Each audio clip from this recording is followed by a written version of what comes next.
तो हेलो दोस्तों, मेरा नाम है राज गुप्ता और मैं आपको इस अमेजिंग से सेशन में आपका स्वागत करता हूं जिसका नाम है आर्यन भैया की क्लास।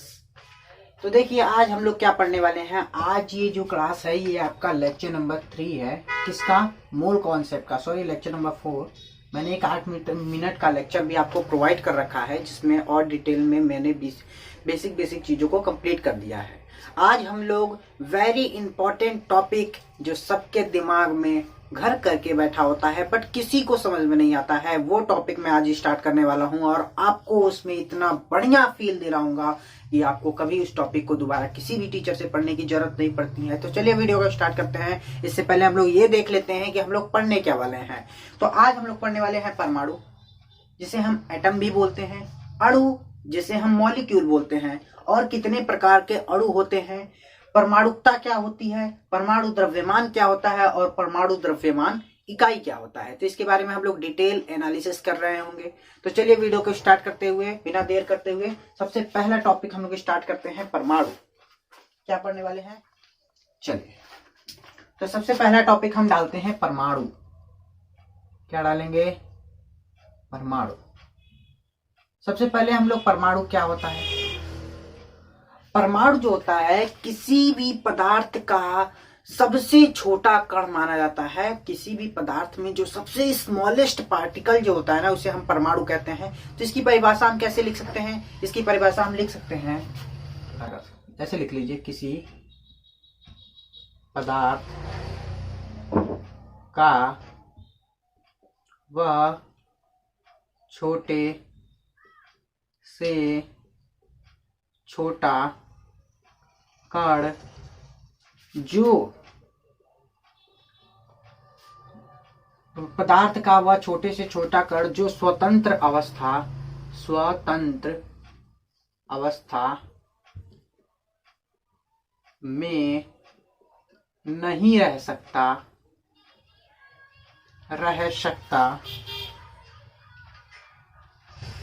किसी पदार्थ का वह छोटे से छोटा कण जो स्वतंत्र अवस्था में नहीं रह सकता परंतु रासायनिक अभिक्रियाओं में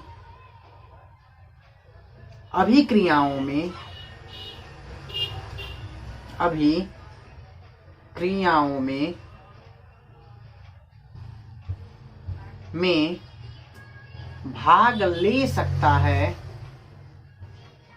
ले सकता है उसे परमाणु, या फिर अंग्रेजी में इसी को एटम कहते हैं। परमाणु की इस तरीके से आप परिभाषा समझ सकते हैं। अब परमाणु की कुछ सबसे इंपॉर्टेंट चीज हम लोग यहाँ पे समझते हैं। परमाणु जो होता है वो इस टाइप का हो सकता है, ठीक है। अब हम लोग समझते हैं, एक मिनट रुक जाइए, एक मिनट।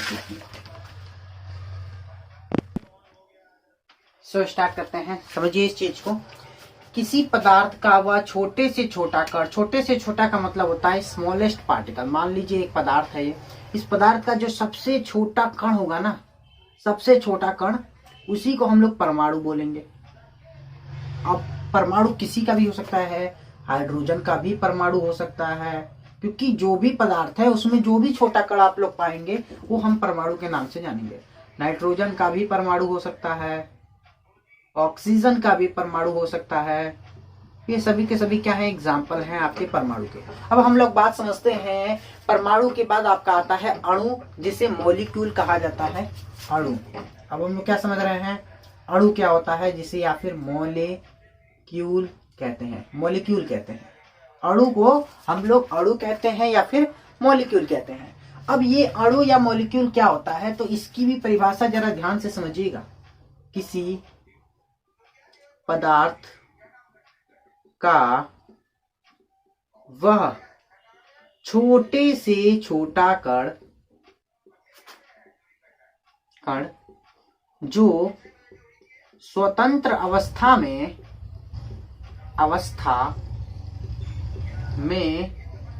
रह सकता है परंतु रासायनिक अभिक्रियाओं में भाग नहीं ले सकता। रासायनिक अभिक्रियाओं में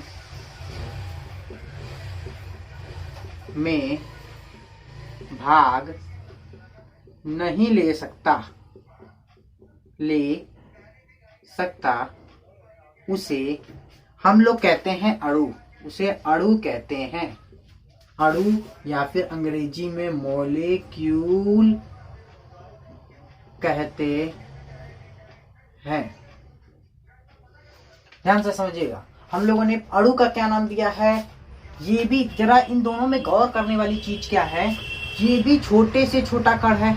छोटे से छोटा, ठीक, छोटे से छोटा कण है, ठीक है। ये भी छोटे से छोटा कण है, मतलब कण दोनों के दोनों छोटे हैं, परंतु ये स्वतंत्र अवस्था में रह सकता है। इसकी खासियत ये है, और रासायनिक अभिक्रिया में भाग नहीं ले सकता, परंतु ये स्वतंत्र अवस्था में रह सकता है, नहीं रह सकता, परंतु रासायनिक अभिक्रिया में भाग ले सकता है। मतलब अगर मैं परमाणु की बात करूं तो ये स्वतंत्र यानी कि फ्री स्टेट में रह सकता है, फ्री रह सकता है, ठीक, फ्री रह सकता है, FR, लेकिन रासायनिक अभिक्रिया यानी कि केमिकल रिएक्शन में पार्टिसिपेट नहीं कर सकता।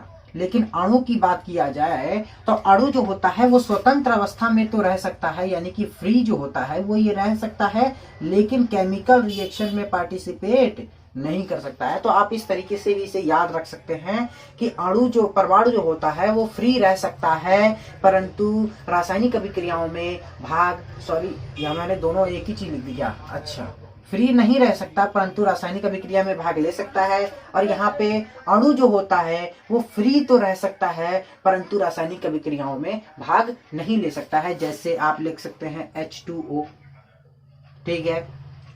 H2O क्या है, एक अणु है, या फिर ऐसे समझ सकते हैं H2 हो गया अणु, O2 अणु हो गया, N2 अणु हो गया। ये सभी क्या है, अणु एग्जाम्पल, अणुओं के एग्जाम्पल हैं। अब हम लोग बात कर लेते हैं कि अणु कितने प्रकार के होते हैं। तो अणु जो होते हैं वो 3 प्रकार के होते हैं। अणु कितने प्रकार के होते हैं, अणु 3 प्रकार के होते हैं। पहले अणु के नाम दिया जाता है परमाणु का अणु। परमाणु का अणु। अब ये क्या बना है परमाणु का अणु। परमाणु का अणु का मतलब होता है इसी को नाम एक और नाम से जाना जाता है एकल परमाणुक अणु। एकल परमाणुक अणु मतलब ऐसे अणु जिनको बनने के लिए एक ही परमाणु का योगदान दिया जाता है। अगर मैं चाहूं तो इसकी डेफिनेशन लिख दूं, बट इतना ज्यादा डिटेल्ड नोट्स बनाने से अच्छा है आप इन चीजों को केवल नाम से ही समझ सकते हैं। एकल मतलब एक, परमाणुक मतलब परमाणु, और अणु का मतलब होता है अणु, यानी कि एक परमाणु से मिलकर बना अणु। यानी कि एकल परमाणुक अणु का एग्जांपल आप देख सकते हैं किस तरीके से हीलियम हो गया, नियान हो गया, आर्गन हो गया, ये सभी के सभी क्या हैं, एकल परमाणुक अणु के एग्जांपल हैं। मतलब ऐसा अणु जिसको बनने के लिए एक ही परमाणु का योगदान होता है, तो उसे हम लोग एकल परमाणुक अणु या परमाणु के अणु भी कहते हैं। उसके बाद हम लोग समझते हैं दूसरा, तत्व के अणु। तत्व का अणु, ठीक है। अब ये तत्व का अणु क्या होता है। तत्व का अणु क्या होता है, जब मैं अगर बात करूं तत्व के अणु में, तो समान परमाणुओं से मिलकर बने अणुओं को, समान परमाणुओं से मिलकर के बने अणुओं को, एकल परमाणु अणु में एक परमाणु का योगदान होता है तो परमाणु के अणु बनते हैं। बात समझिएगा, परमाणु के अणु किस तरीके से बनते हैं, जब उनमें एक परमाणु का योगदान होता है। लेकिन तत्व के अणु तब बनते हैं जब समान परमाणुओं का समान परमाणुओं का योगदान होता है, वो एक दूसरे से संगठित हो जाते हैं सारे परमाणु, तो क्या बनाते हैं, समान परमाणुओं से मिलकर बने अणु को क्या कहते हैं, तत्व के अणु कहते हैं। तत्व के अणु कहते हैं, अणु कहते हैं। तो समान परमाणुओं से मिलकर के बने अणुओं को तत्व के अणु कहते हैं। और थर्ड वाले पार्ट की अगर मैं बात करूं तो थर्ड वाले पार्ट का नाम होता है यौगिक के अणु। किसके अणु? यौगिक के अणु। तो यौगिक के अणु के बारे में हम बता सकते हैं क्या? तो समान परमाणुओं से मिलकर के बने अणु को तत्व के अणु कहते हैं, और भिन्न भिन्न प्रकार के परमाणुओं से मिलकर अणुओं को क्या बोलते हैं, या फिर भिन्न भिन्न प्रकार के परमाणुओं से मिलकर बने अणुओं को क्या बोलते हैं? यौगिक के अणु बोल सकते हैं। या फिर आप ये बोल सकते हैं कि एक से अधिक परमाणुओं से मिलकर बने अणु को यौगिक के अणु कहते हैं। पहले इसकी एग्जांपल देख लीजिए। इसका एग्जांपल हो सकता है H2, N2, O2, P4। ठीक है, तो P4 हो गया, या फिर इस तरीके से बहुत सारे एग्जांपल, ढेरों एग्जांपल हो सकते हैं। उसके बाद हम लोग बात कर लेते हैं यौगिक के अणु के। किसके बारे में बात करते हैं? यौगिक के अणु। तो यौगिक के अणु क्या होते हैं? अब यौगिक के अणु जो होते हैं समान नहीं, दो या दो से अधिक परमाणु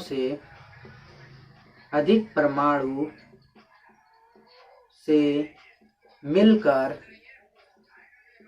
बने अणु को क्या बोलते हैं? यौगिक के अणु कहते हैं। यौगिक के अणु कहते हैं। दो या दो से अधिक परमाणुओं से मिलकर बने अणु को यौगिक के अणु कहते हैं। जैसे H2O हो गया, ठीक है, N2O हो गया, ठीक है, ये सभी क्या है? यौगिक के अणु हो गए। H2O हो गया, NH3 हो गया, ठीक है, N2O4 हो गया, ये सभी के क्या है? यौगिक के अणु नाम जाते हैं, यानी कि ये यौगिक के अणु नाम से जाने जाते हैं, या फिर आप इसे यौगिक के अणु भी बोल सकते हैं। तो इस पूरे बोर्ड पे जो कुछ भी लिखा है मैं उसे एक बार डिटेल में एनालिसिस दे देता हूँ, समझिएगा। जैसे परमाणु क्या होता है? किसी भी पदार्थ के अंदर जो सबसे छोटा कण होता है। चलिए समझते हैं। तो ध्यान रखिएगा, परमाणु क्या होता है? किसी भी पदार्थ के अंदर जो फ्री नहीं रह सकता, मतलब कोई भी पदार्थ है और उसका सबसे छोटा जो कण होता है, कोई भी पदार्थ लिया, उसका जो सबसे छोटा कण होगा ना, उसी को हम लोग परमाणु बोल देंगे। ये स्वतंत्र अवस्था में तो नहीं रह सकता, मतलब फ्री स्टेट में ये घूम नहीं सकता, ये चाहे इधर चला जाए, चाहे उधर चला जाए, चाहे यहाँ चला जाए, चाहे वहां चला जाए, तो ऐसी इसकी एग्जिस्टेंस नहीं होती है, ये घूम नहीं सकता इधर उधर। परंतु रासायनिक अभिक्रियाओं में तो भाग ले सकता है। इसके अलावा रासायनिक अभिक्रिया नहीं होती है, यही एक दूसरे से जुड़ करके, तोड़ के, मरोड़ करके अपने लेवल पर अपनी रासायनिक अभिक्रिया करते हैं, तो जाकर के ये परमाणु कहलाते हैं। इनका नाम परमाणु दिया जाता है। मतलब smallest part of any atom, किसी भी एटम का बहुत छोटे से छोटा भाग, जिसे हम परमाणु बोल सकते हैं, जो स्वतंत्र अवस्था में नहीं रह सकता परंतु रासायनिक अभिक्रिया में भाग ले सकता है, उसे हम परमाणु के नाम से जानते हैं। अब हाइड्रोजन का परमाणु हो सकता है, नाइट्रोजन का परमाणु हो सकता है, ऑक्सीजन का परमाणु हो सकता है, ये सभी परमाणु हो सकते हैं। बात कर लेते हैं अणु की। अणु के बारे में भी आपको यही चीज याद रखनी है। किसी पदार्थ का वह छोटे से छोटा कण जो स्वतंत्र अवस्था में तो रह सकता है, यानी कि फ्रीली एग्जिस्ट कर सकता है। आपको पता होगा H2 हाइड्रोजन गैस के रूप में एग्जिस्ट करता है, नाइट्रोजन गैस के रूप में एग्जिस्ट करता है, ऑक्सीजन गैस के रूप में एग्जिस्ट करता है। मतलब क्या? स्वतंत्र अवस्था में तो ये रह सकता है, परंतु रासायनिक अभिक्रियाओं में पार्टिसिपेट नहीं करता है। हाइड्रोजन जो गैस है, वो हाइड्रोजन गैस और ऑक्सीजन गैस आपस में मिलकर के पानी नहीं बनाते हैं। हाइड्रोजन का परमाणु ऑक्सीजन के परमाणु से संयोग करके पानी बना रहा होता है। इसी वजह से हम यहाँ पे क्या बोल रहे होते हैं? रासायनिक अभिक्रिया में भाग नहीं ले सकता, उसे अणु कहते हैं। तो आपको अणु के बारे में पता लग गया होगा। अगर आपको इसके और ज्यादा शॉर्ट में जाना है तो आप ये समझ सकते हैं, परमाणु जो फ्री नहीं रह सकता और केमिकल रिएक्शन में पार्टिसिपेट कर सकता है, उसे परमाणु बोल देंगे।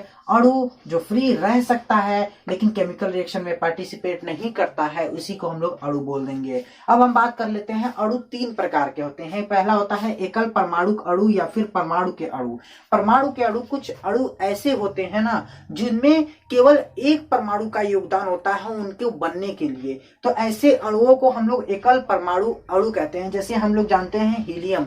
हीलियम क्या है? एक तत्व भी है और साथ में एक अणु भी है। क्यों? क्योंकि इसमें केवल इसको बनने के लिए केवल एक परमाणु का योगदान लगा है। इसी तरीके से तत्व के अणु क्या होते हैं? समान परमाणुओं से मिलकर बने अणु को तत्व के अणु कहते हैं। जैसे हाइड्रोजन हो गया H2, दो हाइड्रोजन के परमाणु आपस में सहयोग किए होंगे तो एक हाइड्रोजन का अणु बना होगा। ठीक, नाइट्रोजन में भी, ऑक्सीजन में भी या फिर फास्फोरस में भी इसी तरीके से सारे अणुओं का निर्माण होता है। उसके बाद हम बात कर लेते हैं यौगिक की। यौगिक के अणु क्या होते हैं? तो दो या दो से अधिक परमाणु, मतलब दो या दो से ज्यादा परमाणु आपस में मिलकर यानी कि आपस में कंबाइन करके बने अणु को यौगिक के अणु कहते हैं। यानी कि दो या दो से अधिक परमाणु, मतलब पहला हाइड्रोजन का हो गया, दूसरा नाइट्रोजन का, तीसरा किसी और का, आप किसी का भी ले सकते हैं। उन 3-4 अणुओं को जब हम लोग सहयोग कराते हैं तो उनसे जो अणु बनता है उसी को यौगिक के अणु कहते हैं। और शायद आपको याद होगा, दो या दो से अधिक तत्वों को आपस में सहयोग कराने से यौगिक बनता है। इसकी भी मैंने एक परिभाषा लिखवाई थी। तो यौगिक के अणु, यौगिक में भी जो होते हैं वो अणु ही होते हैं, लेकिन उनका नाम हो जाता है यौगिक के अणु और उनको सरल भाषा में यौगिक भी कहा जाता है या फिर कंपाउंड भी कहा जाता है। तो आपको ये बात समझ में आई होगी। अब हम लोग बात करते हैं इसके आगे वाले पार्ट की, जो थोड़ा सा समझने वाला पॉइंट है।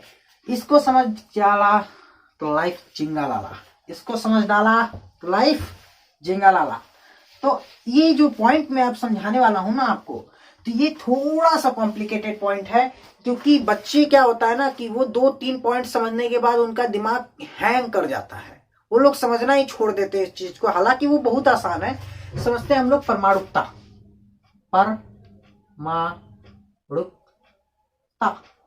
अब ये परमाणुकता क्या बला है, जिसे एटॉमिसिटी भी बोलते हैं। एटॉमिसिटी अंग्रेजी, बाबा रे बाबा बहुत जरूरी है रे बाबा, बहुत जरूरी है। अंग्रेजी ना पढ़ो ना तो बहुत परेशानी होगा, तुम समझा करो। तो परमाणुकता जो होती है उसे हम लोग एटॉमिसिटी बोलते हैं। अब एटॉमिसिटी, परमाणुकता मतलब, परमाणुकता क्या डेफिनेशन का है बोल सकते हैं? किसी तत्व के एक अणु में उपस्थित परमाणुओं की संख्या को, किसी तत्व के एक अणु में उपस्थित परमाणुओं की संख्या को, एक मिनट। तो परमाणुकता को समझते हैं। परमाणुकता क्या होती है? एक अणु को बनने के लिए जितने परमाणुओं की आवश्यकता होती है उसी को हम लोग परमाणुकता बोल रहे होते हैं। तो परमाणुकता को बहुत आसानी से हम लोग समझ सकते हैं। परमाणुकता क्या होती है? Number of atom, number of परमाणु रिक्वायर्ड, जरूरी, number of atom required to form, बनने के लिए, वन मॉलिक्यूल। यानी कि हम बोल सकते हैं किसी अणु को, अणु में उपस्थित परमाणुओं की संख्या,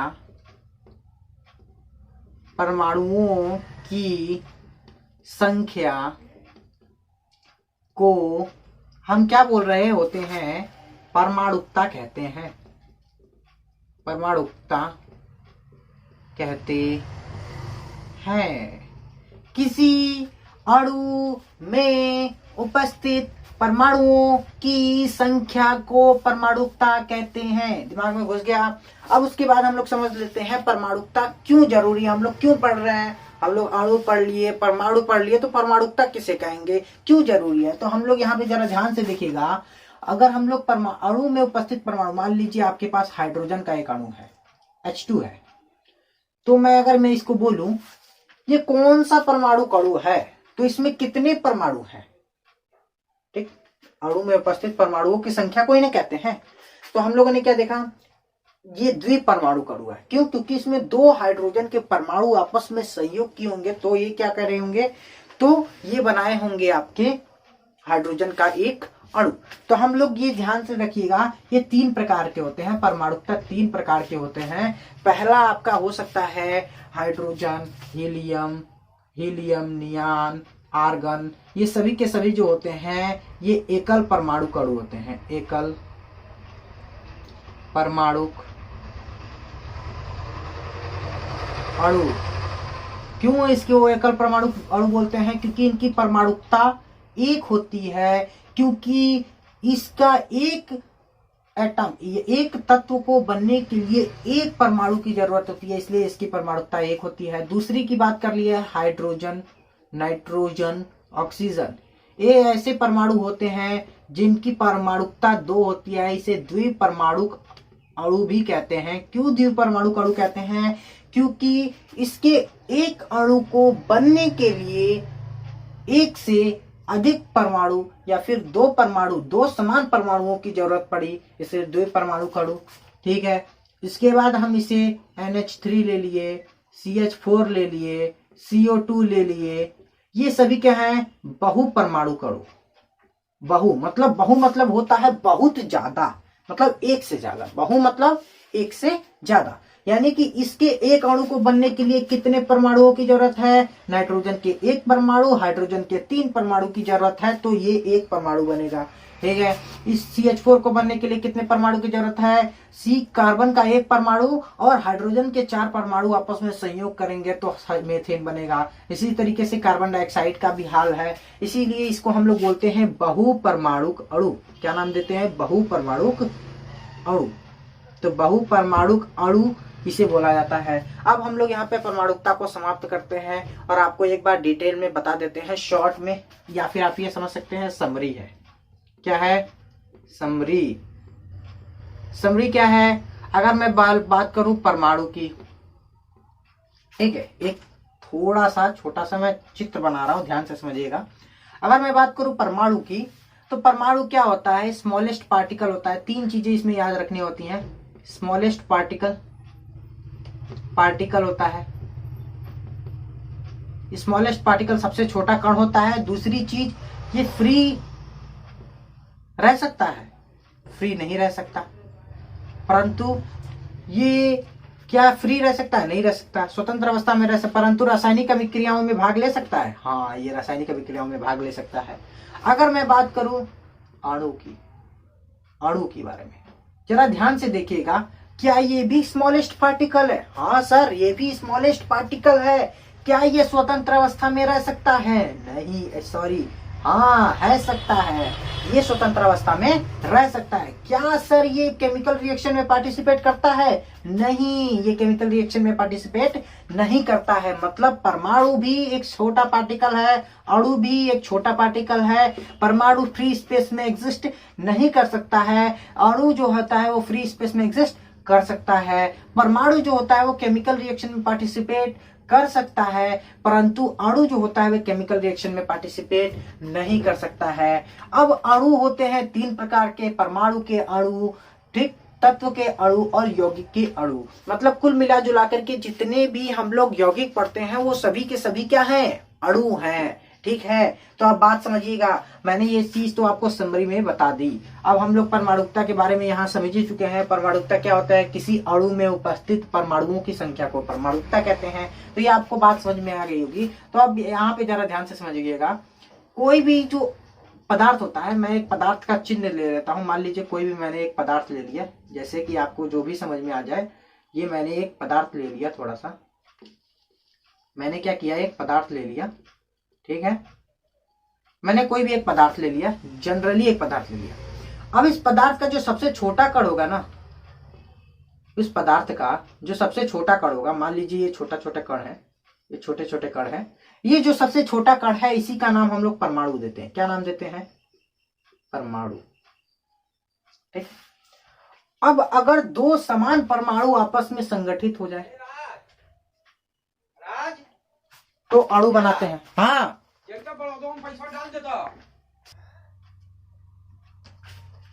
बात इसको समझिएगा, कुछ काम की वजह से उधर जाना पड़ गया, ध्यान से समझिए।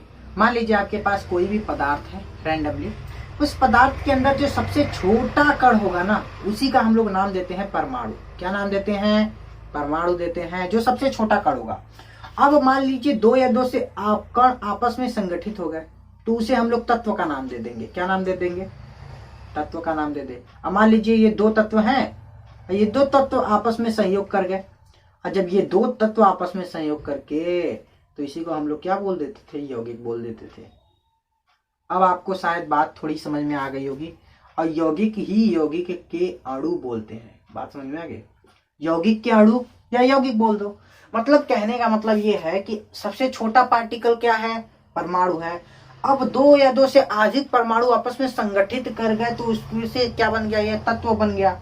और तत्व के बाद हम लोगों ने जब बाद में इसको क्लैरिफिकेशन के साथ किनारे किया, तो क्या हुआ? दो या दो से अधिक परमाणु आपस में दो या दो से अधिक तत्व आपस में संयोग कर गए, तो यौगिक के अणु बन गए। मतलब कहने का मतलब ये हुआ कि संयोग हमेशा परमाणु करते हैं, तत्व संयोग नहीं करते हैं। तत्व के परमाणु संयोग करते हैं हमेशा, तो ही तत्व के अणु बनाते हैं। तो आपको ये बात समझ में आई होगी। I hope. ये थोड़ा कॉम्प्लिकेटेड है, इसको बैक करके वीडियो को बार बार देखिएगा, तब जाकर के आपको चीजें क्लियर हो रही होंगी। तो चलिए, ये चीज आपको समझ में आई होगी। आशा करता हूँ ये चीजें आपको कंप्लीटली विजिबल होंगी। अब हम लोग बात करते हैं परमाणु द्रव्यमान इकाई। ठीक है, तो आप लोगों को अगर लिखना है तो आप लिख सकते हैं, स्क्रीनशॉट ले सकते हैं। आशा करता हूं ले चुके होंगे। तो चलिए आगे बढ़ते हैं परमाणु द्रव्यमान इकाई के ऊपर। परमाणु द्रव्यमान इकाई, परमाणु द्रव्यमान को पहले पढ़ लेते हैं, उसके बाद परमाणु द्रव्यमान इकाई समझ लेंगे। परमाणु द्रव्यमान को अंग्रेजी में बोलते हैं एटॉमिक वेट। अब परमाणु द्रव्यमान क्या होता है? परमाणु द्रव्यमान की परिभाषा होती है एक परमाणु के द्रव्यमान, एक परमाणु का द्रव्यमान जो होता है उसी को हम लोग परमाणु द्रव्यमान कहते हैं। परमाणु द्रव्यमान किसे कहते हैं? एक परमाणु का द्रव्यमान जो होगा उसी को हम लोग परमाणु द्रव्यमान के नाम से जानेंगे। अब हम लोग इसको निकालते कैसे हैं? तो सभी लोग अपने अपने घर से जाकर के तराजू और चाकू लेकर के बैठ जाओ अपने पास में। तो हम लोग समझते हैं परमाणु द्रव्यमान इकाई। ठीक है, परमाणु द्रव्यमान इकाई। ठीक है, परमाणु द्रव्यमान इकाई। ठीक, इसे अंग्रेजी में हम लोग एटॉमिक मास यूनिट भी कहते हैं, एटॉमिक मास यूनिट। और इसे शॉर्ट में हम लोग एएमयू भी बोलते हैं, एएमयू, एटॉमिक मास यूनिट, या फिर हम लोग इसे क्या नाम देते हैं? एएमयू। अब जरा ध्यान से देखना, हुआ क्या ना, बहुत सारे, जैसे ये एक टाइप के मेजरमेंट की यूनिट होती है। यूनिट का मतलब होता है मात्रक होता है, सॉरी, ध्यान से समझना। हुआ क्या, हर छोटी से बड़ी चीज को तौलने के लिए, नापने के लिए कोई ना कोई यूनिट दे दी गई थी, कोई ना कोई मात्रक दे दिया गया था। जैसे चीनी को अगर हम लोग को नापना है कितने किलो का है, ये चीनी को अगर हमको तौलना है तो हम किस यूनिट में तौलते थे? किलोग्राम, ग्राम, ये सभी यूनिट मिली हुई थी। इसी तरीके से छोटे अगर कपड़े को नापना है तो सेंटीमीटर, मीटर, ऐसे की स्टैंडर्ड यूनिट मिली हुई थी। इसी तरह से इसकी भी परमाणु छोटा, बहुत ज्यादा स्मॉलेस्ट पार्टिकल है, तो इसको तौलने के लिए एक यूनिट बनाएगी जिसे एटॉमिक मास यूनिट या फिर परमाणु द्रव्यमान इकाई के नाम से जाना जाता है। अब हम लोग बात ये समझते हैं कि परमाणु द्रव्यमान इकाई के नाम से तो ये यूनिट का नाम जाना जाता है, परंतु ये होता क्या है, इसे तौलते कैसे हैं? तो हुआ क्या, एक आदमी था जिसका नाम था, एक आदमी था और उसका बर्थडे था, बर्थडे केक का नाम था, ठीक, बर्थडे केक का क्या नाम था? ठीक, बर्थडे केक का जो नाम था कार्बन 12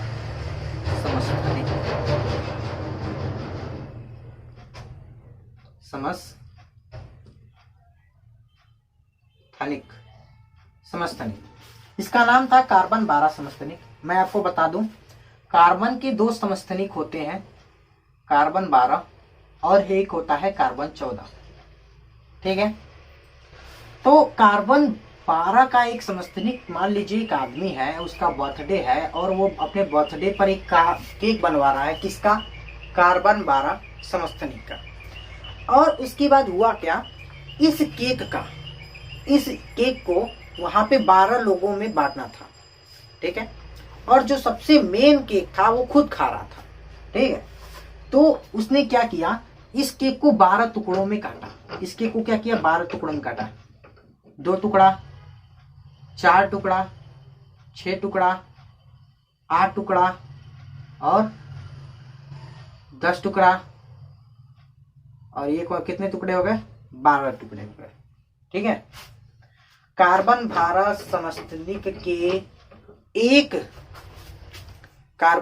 समस्थानिक के एक परमाणु का जो द्रव्यमान होता है, मान लो पूरे इस द्रव्यमान को तौला, इसने तौल करके इसने 12 टुकड़ों में काट दिया।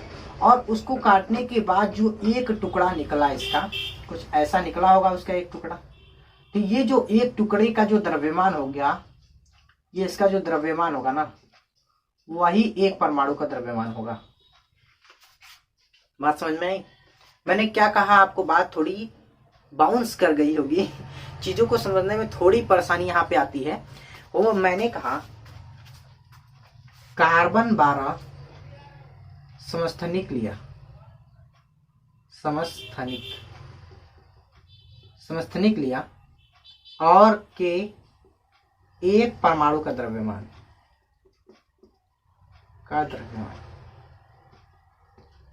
ठीक है, कार्बन 12 समस्थानिक के एक परमाणु का द्रव्यमान मैंने नोट किया। मतलब मैंने क्या किया, एक कार्बन 12 का एक समस्थानिक टुकड़ा उठाया, कार्बन 12 लिया और 12 का एक टुकड़ा उठाया और इसे मैंने तौल लिया और तौल करके इसका द्रव्यमान नोट किया।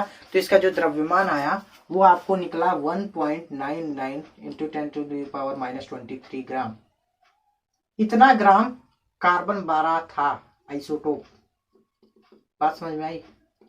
ये था कार्बन 12 आइसोटोप, मतलब इतने किलो का जो केक बनाया था इस आदमी ने बनवाया था। तो उसने क्या किया, अब उसे 12 लोगों में तोड़ना था और सबको बराबर केक खिलाने थे। तो उसने क्या किया, 12 बराबर भागों में तोड़ने के लिए इसे 12 से भाग दे दिया। ठीक है, अगर आपको याद होगा, एक केक को 2 भागों में तोड़ने के लिए हम लोग 2 से भाग देते थे। ठीक, अब 12 बराबर भागों में तोड़ने के लिए 2 बराबर भागों में तोड़ने के लिए 2 से भाग दिया, 3 बराबर भागों में तोड़ने के लिए 3 से भाग दिया, 12 बराबर भागों में तोड़ने के लिए किससे भाग देंगे, 12 से भाग देंगे। तो कार्बन 12 समस्थानिक के एक परमाणु के द्रव्यमान को 12 बराबर टुकड़ों में तोड़ने पर जो हम लोगों को मिला, उसी को हम लोगों ने 1 AMU के नाम से जाना, या फिर एक परमाणु द्रव्यमान इकाई भी नाम से जाना था। इसी को परमाणु द्रव्यमान इकाई बोल दिया। फिर से एक बात समझ लो, कार्बन 12 आइसोटोप लिया, उसे तौल लिया, तौलने पर इतने ग्राम का निकला, उसको 12 बराबर टुकड़ों में तोड़ लिया। ठीक, उसमें से एक टुकड़ा निकाला और उसका जो द्रव्यमान हुआ वही 1 AMU हुआ। तो मैंने क्या किया, कार्बन 12 समस्थानिक का एक परमाणु का द्रव्यमान नोट किया। क्या आया, 1.99 इंटू 10⁻⁻23 ग्राम। यही आया ना, 1.99 इंटू 10⁻⁻23 ग्राम। और इसे मैंने क्या किया, 12 बराबर टुकड़ों में तोड़ दिया। तो जो हमें मिला 1.66 इंटू 10⁻⁻24 ग्राम मिल गया। आप भाग करेंगे तो यही यूनिट आ रही होगी, यानी कि एक परमाणु द्रव्यमान इकाई कितने के बराबर होती है। यही चीज मैं आपको समझाने वाला था। आपको ये बात समझ में आई कि नहीं आई? फिर से एक बार अपने दिमाग के अंदर विजुअलाइजेशन करने की कोशिश कीजिए। आपको मान लीजिए एक परमाणु द्रव्यमान इकाई का परिभाषा अगर आपको लिखना हो तो आप कैसे इसको याद करेंगे या विजुअलाइज करेंगे। मैं इतना जोर क्यों दे रहा हूं इन चीजों पर, क्योंकि ये बहुत ही ज्यादा इंपॉर्टेंट चीज है। तो क्या हुआ, सबसे पहले आपको क्या करना पड़ेगा, एक कार्बन 12 समस्थानिक लेना पड़ेगा। अब उसको 12 बराबर भागों में, पहले उसको एक कार्बन 12 समस्थानिक लेकर के उसे तौल लो, तौलने पर आपको यह द्रव्यमान मिल जाएगा। ठीक, इतनी रीडिंग आपको मिल जाएगी। अब उस तौले गए समस्थानिक को 12 बराबर भागों में तोड़ दो, 12 टुकड़ों में काट दो, और उसमें से जो एक टुकड़ा निकलेगा वही 1 AMU के बराबर हो जाएगा। आशा करता हूं आपको ये बात समझ में आई होगी। तो ये 1 AMU जो होता है 1.66 इंटू 10⁻⁻24 ग्राम के बराबर होता है, और यही 1 AMU के बराबर होता है। अब कई बच्चों का ये बहुत बड़ा सवाल होता है कि सर आपने कार्बन 12 समस्थानिक क्यों लिया, कार्बन 14 भी तो आप ले सकते थे। तो अरे मेरे भाई, ये कार्बन 12 समस्थानिक जो है ना, ये मोस्ट स्टेबल समस्थानिकों में से एक होता है। सबसे ज्यादा स्टेबल समस्थानिक इसे माना जाता है कि इसे हम लोग क्या बोलते हैं, मोस्ट स्टेबल आइसोटोप।